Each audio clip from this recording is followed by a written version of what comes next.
જયારે વરુડી માતાજીના શિરાવીને જયારે હાલતા થયા ડમરી સડી ત્યારે સુમરાને કીધું કે કાં તો સમુદ્રમાં ઉડ્યા બગલા અને કાં તો આ રજૂ શનિ રેવતની. સુમરા તું છેતરાણો આહિર છે જાણ, તને મરતા નહીં લાગે વાર.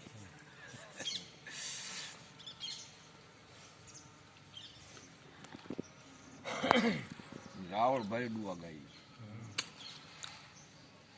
સાચી વાત છે પૂરી.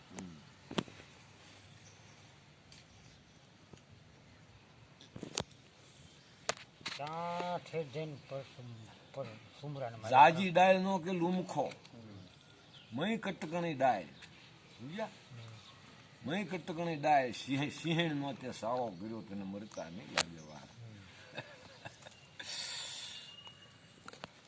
એટલે આટલો બધો ભારત પીડ્યો તો કે બીજે ક્યાંક મરવું તું તારે.